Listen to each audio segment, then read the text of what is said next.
Israel has expanded its bombardment of Lebanon, striking new areas. Oh yeah, now they fucking went even northern than Beirut. They're like, yeah, we're bombing the capital, but we're also going to bomb even further up north as well. It targets members of both Hezbollah and Hamas. While Hezbollah has kept up its attacks on northern Israel, saying it's fired rockets at an airbase near the city of Haifa. In southern Lebanon, the Israel Defense Forces say they hit a Hezbollah command center overnight, located in a mosque adjacent to the Salah Gundur hospital. For the first time in this conflict, Israel has hit Tripoli in northern. Like, look, dude, what are we doing? What are we doing, bro? Striking a mosque, striking a hospital. They struck an orphanage and a hospital at the same time in Gaza, by the way, which, by the way, is such a normal part of the process at this point that, like, it's not even newsworthy. Northern Lebanon, reportedly killing an official from Hamas's military wing, his wife and two young daughters, in a drone strike. And Israel has continued to strike the Lebanese capital here, Beirut. Its military issued warnings for residents in 3 southern suburbs near the airport to evacuate buildings around Hezbollah facilities. Alex Thompson reports on the day's events. They're still doing this, by the way. They're still doing propaganda. They're like, oh, it's the Hezbollah facilities. Hezbollah facilities. Oh, shit, dude. Oh, well, sorry, the hospital was in the way, you know. Great stuff. There's a strategy in Lebanon. From air and sea, Beirut pounded again overnight. By day, civilian jets still fly in and out against the bombing of the city's southern suburbs. Israel talks about pinpoint strikes.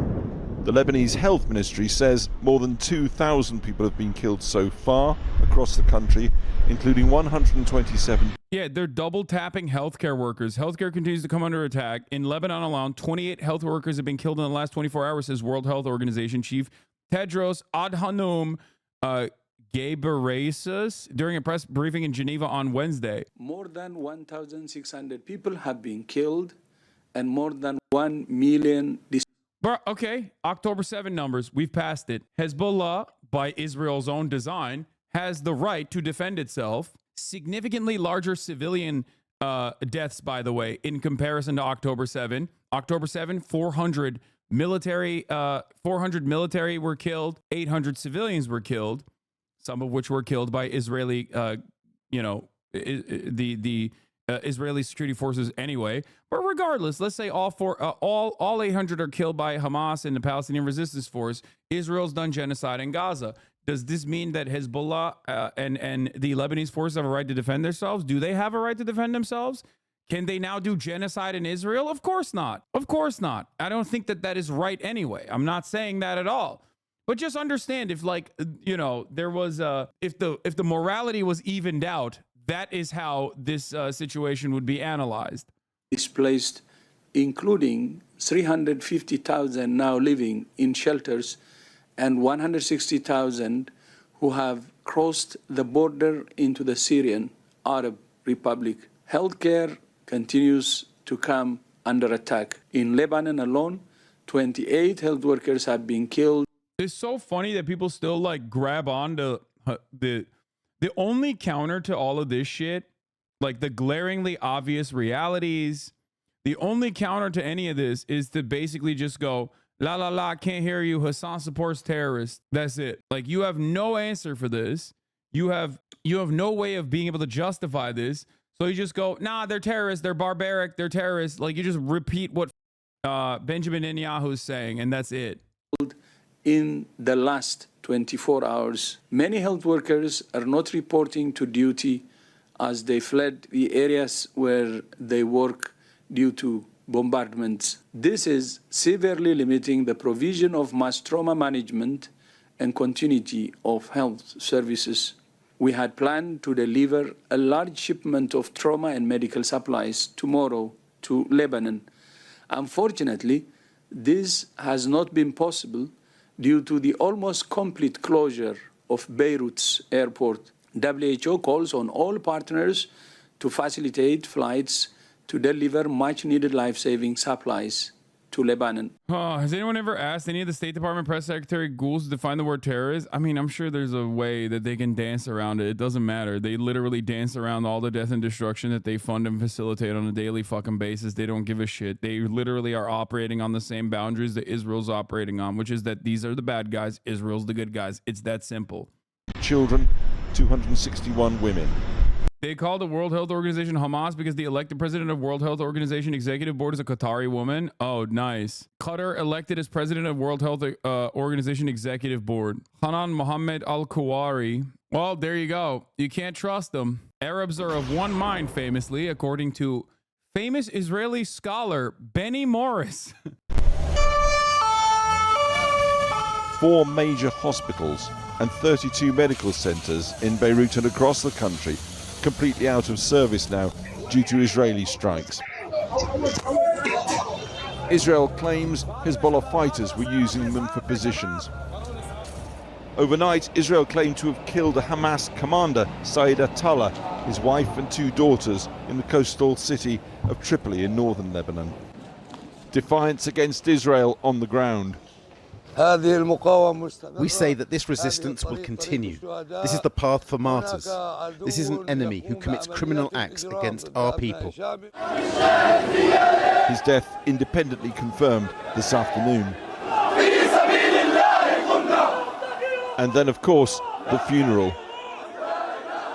The full guard of honor, along with the 2 children. All this as Hezbollah fired rockets towards the northern Israeli port of Haifa. Also in northern Israel, wildfires started by incoming Hezbollah fire. Global diplomacy apparently incapable of stopping Iran and Israel's march towards the war neither wants. Iran has been on a fucking charm offensive too in the region. The Iranian president, after the fucking Israeli, after the retaliation on Israel, that Israel claims hit no targets, even though they very obviously did. Iran went to all of the Gulf region, like Abraham Accords recipient nation states, and was like, listen, you don't want the smoke. And they were like, yeah, you're right. We don't actually want the smoke. As a matter of fact, we'll see ourselves out of this equation. Now, I don't know how far you can, I don't know how you can trust that. Yes, it is Bashar al-Assad. Chat, something you need to understand is this. When I say, oh, these regional actors don't want the smoke, I don't mean that like Iran's military might and capabilities is like the same as America. What I mean is they have oil refineries that are directly within the line of fire of Iranian missile systems. It's that simple. Think about it like mutually assured destruction, but this time for oil. China brought Iran and Saudi Arabia to the table over the UAE and Saudi Arabia's conduct that led to a genocide in Yemen. Why did China do this? Because they need the oil as well. Why did Saudi Arabia come to the table? Because they also like their oil refineries. If Iran strikes, or if the Houthis or Iran strikes oil refineries in Saudi Arabia, that's not good for anybody. And that is something that happened before October 7, mind you. Okay?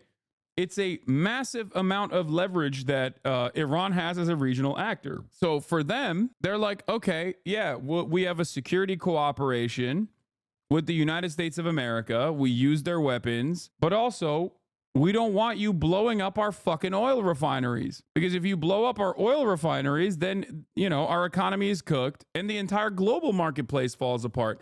This is a reality that I'm sure Americans are also aware of. There's no way that they're that stupid. Foreign Minister in Syria today after Lebanon yesterday, touring countries on the receiving end of Israeli missiles. His own braced now for Israel's response to this week's salvo of Iranian ballistic missiles. Both sides ban independent media from the fighting zone, but all the while on the ground, Israel's, quote, limited incursion looks ever more like unlimited invasion in scope and scale. Wow, that's crazy. I can't believe that their limited incursion is actually an unlimited invasion. Shocking. Not only the Lebanese getting out, another You are severely underestimating the idiocy of the general American populace. No, man, I'm just looking at the American government as a capitalist institution, a capitalist instrument that obviously benefits, especially key sectors benefit from permanent death and destruction in the Middle East, but only to a certain degree. Once oil refineries catch on fucking fire, nobody benefits from that. The entire economy, the entire global economy runs on the petrodollar. It collapses everything. It's kind of like the Trump equation, okay? A lot of business owners like Donald Trump, but a lot of business owners are also afraid of Donald Trump. Why are they afraid of Donald Trump? Because Donald Trump spells instability. Too much instability, like a certain amount of instability and deregulation and everything else is great, right? It's great for businesses. But too much of that can also spell trouble because the market needs stability. The market benefits from a certain level of chaos, but there also needs to be some level of stability. Too much volatility is not good. This sums it up pretty well. Is school illegal in the U.S.? The answer is yes. Now, Israel is going to retaliate to Iran. Israel has said they're going to retaliate to Iran in a decapitating strike against the Iranian leadership. Now, if they did that, that would be devastating. That would be devastating for the region. Israel also has said they would retaliate against Iranian nuclear plants that are a part of their energy grid or Iranian oil refineries. Iran has said, if Israel retaliates at all, we will respond in kind. If Israel specifically retaliates against their energy grid, they will respond in kind. If Israel retaliates against their oil refineries, they will light the entire region's oil refineries on fire. It is what I'm talking about when I say mutually assured destruction. That basically is at that point, it's just like complete collapse of the global British marketplace. evacuation flight, the last scheduled to leave Beirut tomorrow, along with a host of other countries doing this in recent days. All remaining foreigners advised to contact their embassies. Yeah, I suspect that the reason why it's taken so long for the Israeli response is because they are, I think, worried about the actual repercussions, the actual consequences. For the record, what can Iran hit in Israel, though? The SodaStream factory? No, there's plenty of fucking things that they can hit inside of Israel. It's more so if they choose to now strike more civilian targets. Are refineries really any more vulnerable than Tel Aviv? Dog, understand that no government actually cares about like their own civilians, okay? No state actor is like all that concerned about their civilians. They do care about one thing and one thing only, and that is making sure that oil refineries don't all collectively catch on fire that would destroy the global economy. How is Iran? Oh, this is a good reporting on how hitting oil refineries will, what is this? Will affect the world economy. Because Israel is figuring out what to strike, where to strike. There are a number of potential targets: nuclear, oil, military facilities in Iran. Let's look at them one by one. First, there's Iran's nuclear program. Now, Iran doesn't have a nuclear weapon. It was work in progress. But officially, Tehran stopped developing nukes in the year 2003, or rather, they paused their efforts. That's what they say. But they still have nuclear facilities all over the country, as you can see on this map. Iran can make weapons-grade nuclear material. It can enrich uranium at some of these sites, and these facilities are in use, despite the nuclear pause. Tehran hasn't gone all the way yet, but it keeps nuclear material production on the precipice, so that if anything major happens, it can rapidly complete a nuclear weapon or two. All of Iran's enemies know this. Israel knows it. The U.S. knows it, and everyone else does. Yeah, I don't know about this shit, but when is she going to talk about the fucking mutually assured destruction of... The answer is this Iranian no. TV? No, dog. Is like a right-wing Indian newspaper. I think there's things that will be discussed. Yeah, is India's Fox News, right? The Israelis, what they're going to do, but all 7 of us agree that they have a right to respond, but they should respond in proportion. Thank you. She's the Dana Bush of India. Dana Bush. Some of Iran's nuclear sites are protected deep underground. It would be almost impossible to blow them up.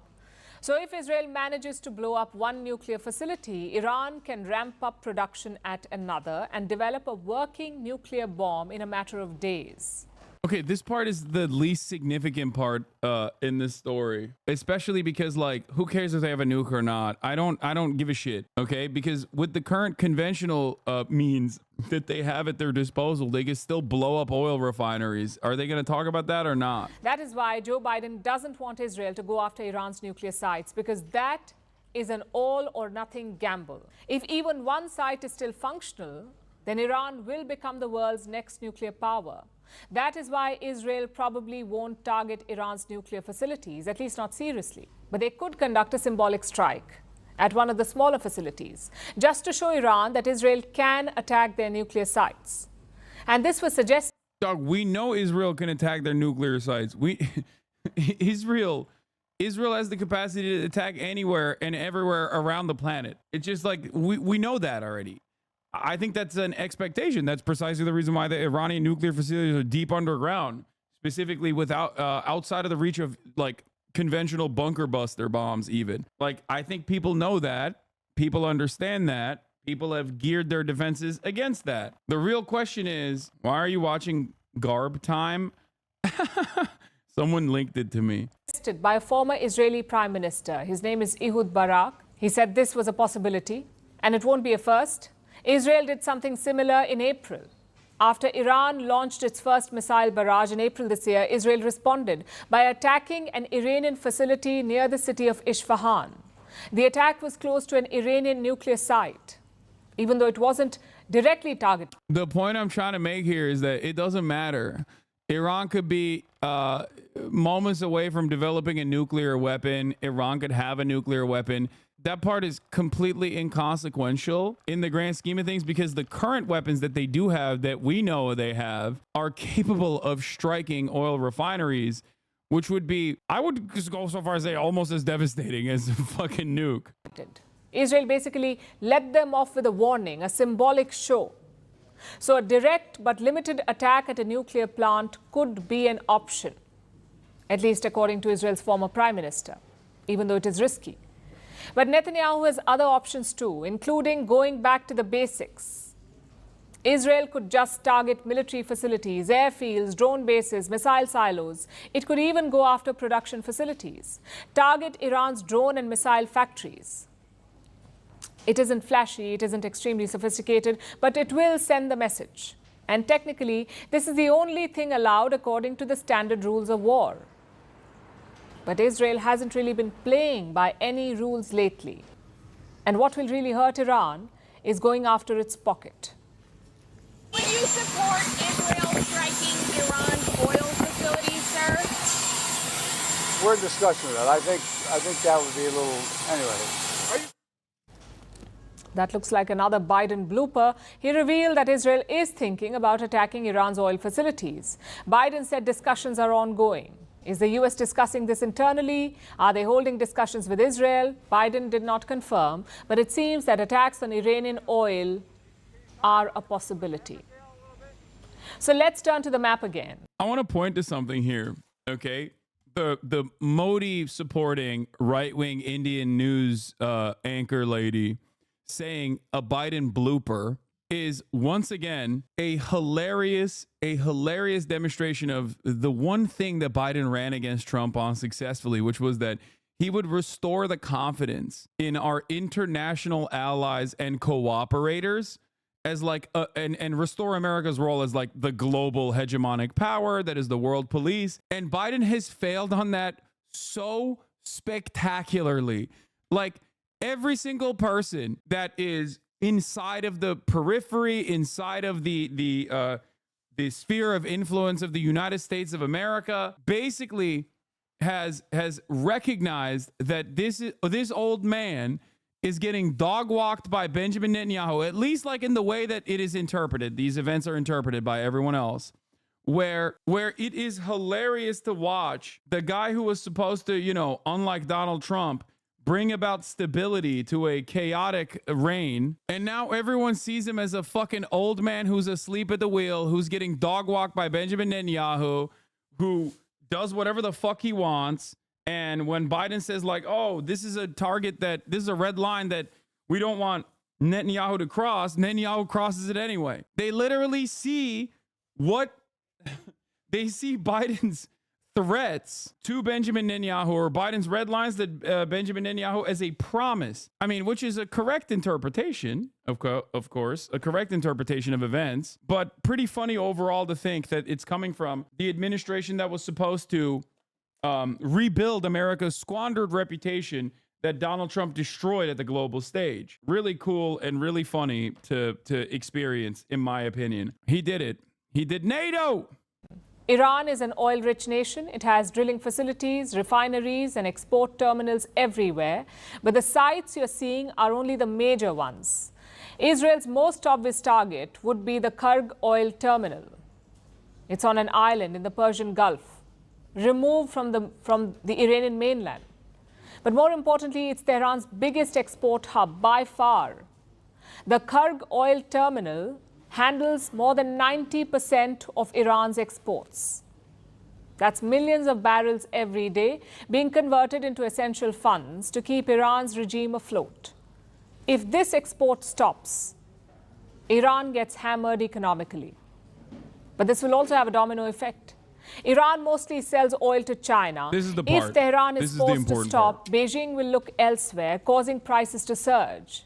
And Joe Biden won't like that, because oil prices are a sensitive topic this close to US elections. So Biden may try and stop Netanyahu from hitting the Kurg oil terminal, but there are other oil facilities as well, like the Abadan refinery near Iran's border with Iraq. This is a domestic facility, so if Israel attacks it, global prices may still remain stable, and Netanyahu will have his revenge. It's cynical, because ordinary people will bear the brunt, but Israel may still consider it an option. There are other facilities too, of course, like the Kish and Keshm Islands near the Strait of Hormuz. These are smaller export hubs, so attacking them... Hasan, your news coverage is garbo compared to this. I know, that's why I'm watching this. Regardless of this channel's like overarching views or whatever, this is the reason why the chatter sent it to me, because like it's making a cold and calculated assessment of events that I think is good. Would just be symbolic. But will that be enough for Prime Minister Netanyahu? As you can see, there are a lot of factors for Israel to consider, and it will take action after thinking things through, hopefully. It's a tense situation because their next move has the potential to push West Asia over the edge and plunge the world into chaos. We are hoping it doesn't come to that. Global oil markets and global markets in general are feeling the pressure of all of this. Investors are rattled. There was a sell-off in the Indian stock markets. Both the Nifty and the Sensex were down. Yeah, so just buckle up for that. All right, let's get back to Israel doing Israel shit in Lebanon, though. And Alex joins us live now from Jerusalem. Alex, it's being reported that the Israeli military is preparing its attack on Iran, but it's a question of what and when. Well, indeed it is. It's been reported, but nothing completely firm on that. Overnight, Joe Biden, the US president, again warned Israel against the high numbers of civilian casualties. Clearly, the White House consider those unacceptably high, not just in Gaza, but now, of course, in Lebanon as well. And over the last few days, there's not exactly been a war of words, but cool exchanges between the White House and the Israelis. A couple of days ago, Joe Biden pretty much telling Israel not to attack Iranian oil installations in reprisals for that Iranian missile attack this week into Israel. No response from Israel on that. Overnight, he said, well, if I was Israel, I wouldn't attack oil installations either. Again, nothing, no promises from Israel on that. It is... Guys, when America invaded Iraq, they blew everything up, with one exception. The Iraqi Ministry of Energy. That's all you need to know about how things work. You don't fuck up the bag, especially when your enemy has the capacity to do the same to you. This is the calculation. That's it. That's the calculation here for America, is that if Iran fucking lights oil refineries on fire, you will destabilize the entire marketplace, the entirety of the global market. We can't have that. That's not good. And that's been a threat since day one, mind you, which is why I think it's so ridiculous that Biden hasn't packed up Benjamin Netanyahu already. I've been saying this for months. Considered imminent. We watch and we wait. Well, here with me now is our foreign affairs correspondent, Secunda Kamani, who has just returned to Beirut from southern Lebanon. Well, Chris, we've been hearing today further strikes, yet further strikes again in Beirut, again concentrated in the south of the city. It seems that Israel is deliberately trying to prevent rescue workers reaching the site where they targeted Hashim Safieddin, the man tipped to be Hezbollah's new leader. Still no official confirmation as to whether or not he was killed, but reports suggest that he has been out of contact with the rest of Hezbollah ever since those very powerful strikes on Thursday night. Now, as you say, we drove up from the southern city of Tyre earlier today, passing by towns and villages that Israel has ordered to evacuate. Certainly, they all looked very empty to us, and that's why there's such mounting concern about the displacement crisis here. And what's going on the border itself? Well, a little hard to tell. The Israeli military say that they've killed 400 Hezbollah operatives since their ground incursion began. Hezbollah, for their part, say they've resisted once again an Israeli incursion attempt at around the village of Edessa. Certainly, we're not seeing Israeli forces sweep through southern Lebanon. Is that because they're concentrating their efforts just right on the border? Is it because they're encountering more pushback from Hezbollah than they anticipated?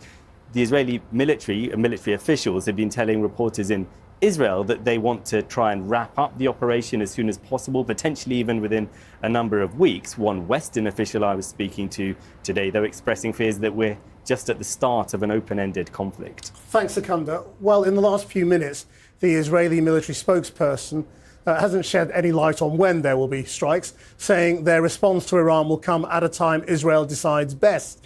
Well, joining me live now from Tel Aviv is Miri Eisen, who's a retired colonel in the Israel Defense Forces. She worked with Prime Minister Ehud Olmert during the last Lebanon war in 2006 and is now a fellow at the International Institute for Counter-Terrorism. From the Israeli point of view, how is the invasion of southern Lebanon going? And does it seem credible to you that it could all be wrapped up within a matter of weeks? It's funny how when I listen to the way you describe it as the invasion and then as it's going to go on and in, Israel from the beginning had very specific targets in going into the small area of southern Lebanon that they chose to. Yeah, no, totally. It's just a small military operation. Shut the fuck up calling it an invasion, dude. We've killed 1,600 people in bombing campaigns so far. It's a special military operation. It's a targeted special military operation, duh, to denazify Lebanon. To go in, and that was to both uncover, destroy, expose the Radwan forces, cache of weapons that are right on the other side of the border. The IDF spokesperson right now, part of what he put out is some of those tunnels that lead directly from Lebanese territory into Israel. They were waiting to do an October 7 type attack. That's what the IDF forces are trying to destroy. Right, and so... God, Monday is going to be fucking unbearable. So fucking unbearable. Why? It's October 7, dude. If you think that the fucking constant calls of October 7 are very annoying at this point, holy shit, dude. Like, Israel's been pointing to October 7 to genocide the entirety of the Gazan fucking population for the past 12 months. Oh my God. I'm sure they have a mass press blast ready to go. Do you think it could be done in a matter of weeks? Absolutely. I also think it's something where you go in and you go out, and that when we put the Hezbollah statements and what Hezbollah says on the same legitimacy level as what the IDF say at the end, with all of our flaws, and we have many, we are a Western democracy, and when we send out statements, certainly when it comes into what's going on, it's our soldiers who are fighting, it's our Israelis who are not inside their towns and villages, and we have been very clear on what's going on there. Hezbollah has attacked us every single day since October 8th. They joined in then. The Radwan forces are deployed in the south of Lebanon, and they have way more strength than what the Nukhba forces that did the horrific attack of October 7th ever had. So I look at what the IDF is doing. I most definitely see the locality of what they're doing. You come stand on the border. It's a kilometer from the border, a kilometer and a half. There are attacks further north because Hezbollah fighters are both trying to go north and they're trying to reinforce their own forces. It's on the double way, and that would be, to me, part of why Israel is telling villagers to go north. It's about saving their lives. I have nothing good to say about war in general, but to try to help uninvolved civilians save their lives. You're literally an IDF military person. Now, let's turn to the impending attack on Iran. Obviously, there are many things being said by Western leaders about what Israel should or shouldn't attack. Joe Biden sort of suggesting it shouldn't be nuclear facilities, it shouldn't be oil installations. Donald Trump saying take out the nuclear installations first. I mean, how are these sorts of sentiments received in Israel? What do people in Israel want?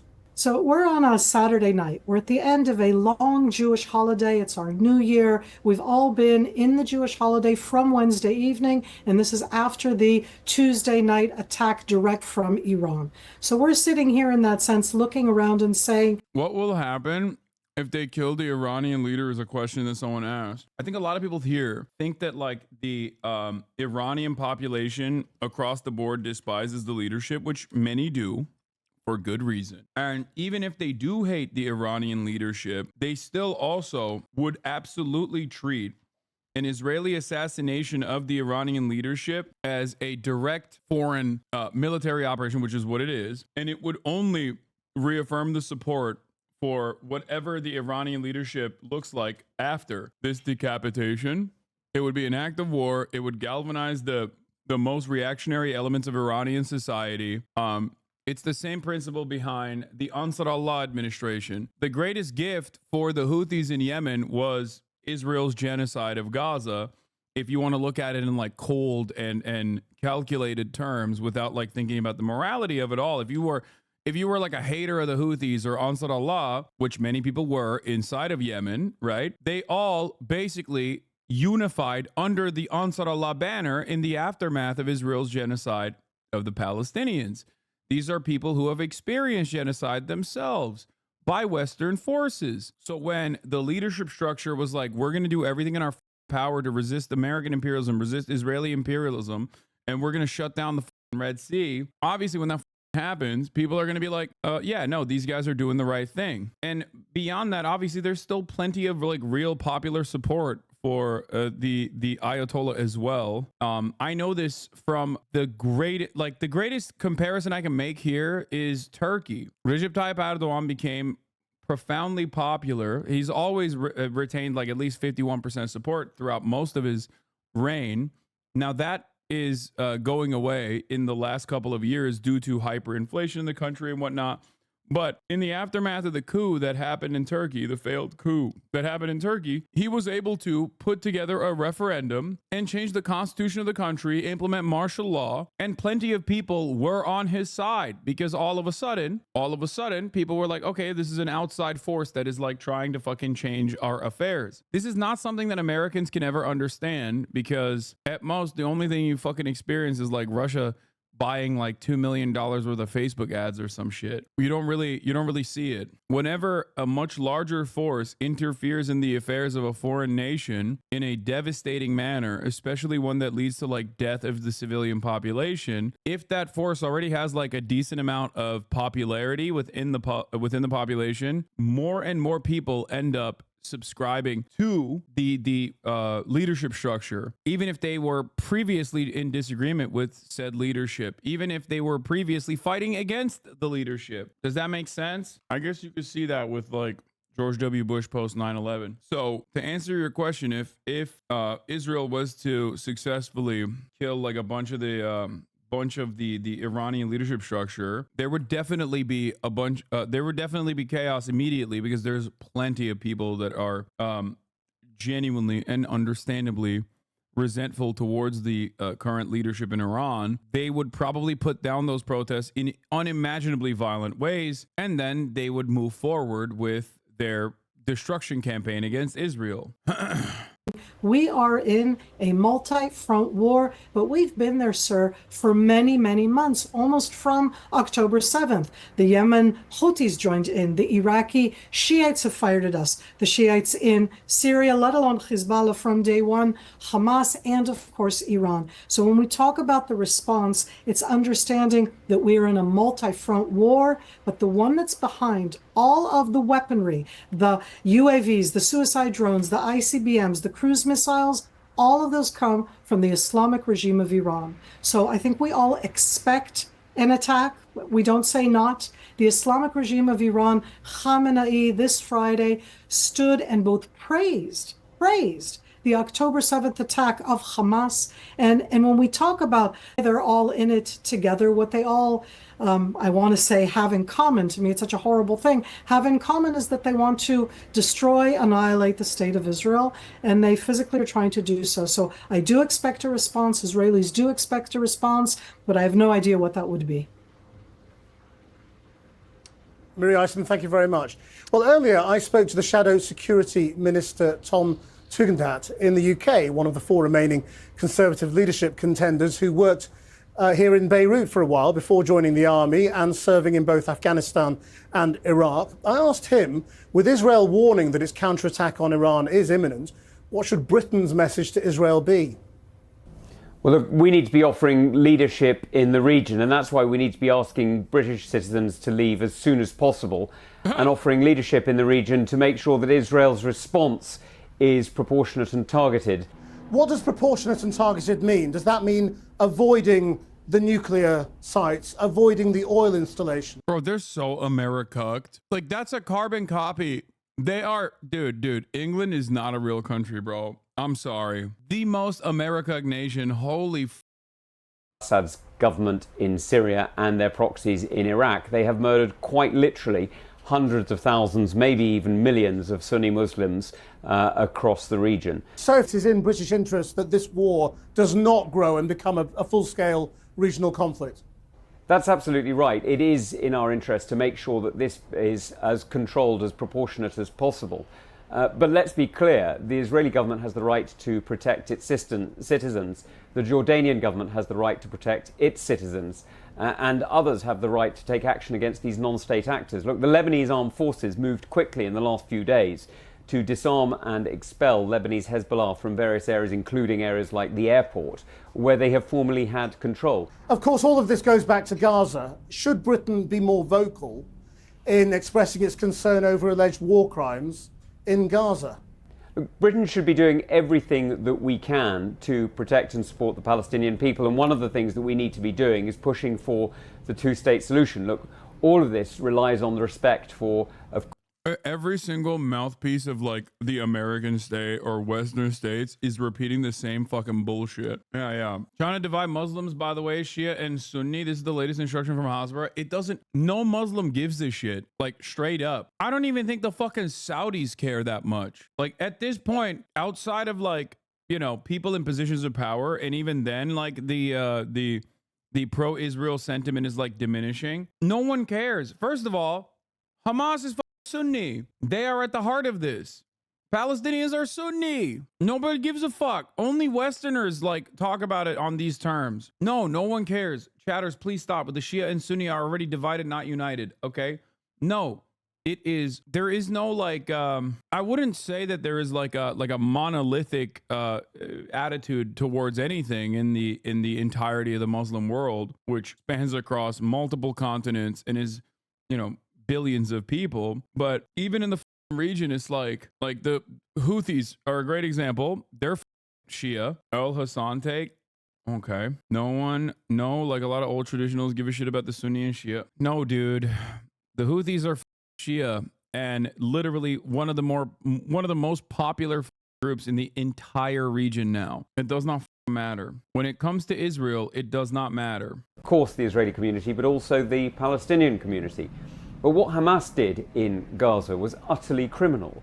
It was utterly vile. And I don't just mean on October the 7th, a year ago, almost a year ago today, but actually what they did over the months and years before that. Hamas murdered many Palestinians to take control of Gaza. Just finally, I mean, as you know, as these wars grow and go on, there is a tendency among dude.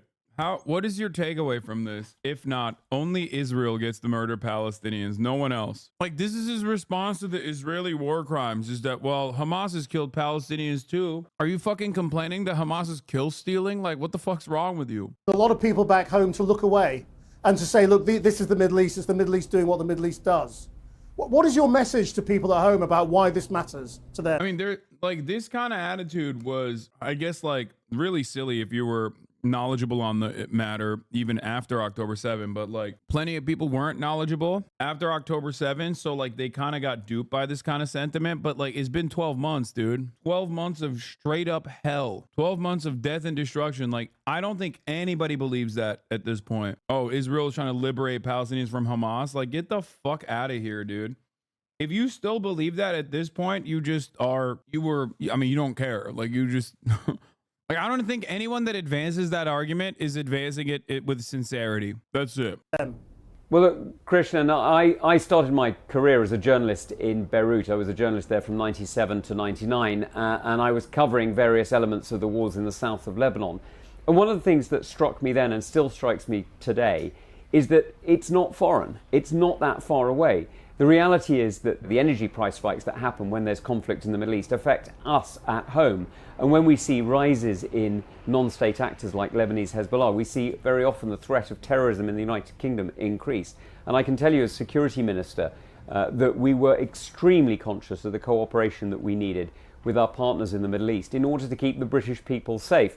So I'm afraid we may wish it away, but the reality is that we are fundamentally connected and we need to be leading in the conversations and the security conversations in particular to keep ourselves safe.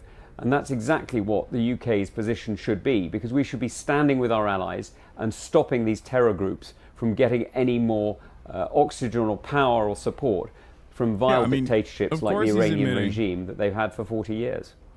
Of course, he's fucking admitting that the only thing he cares about is like low oil prices. I respect the honesty.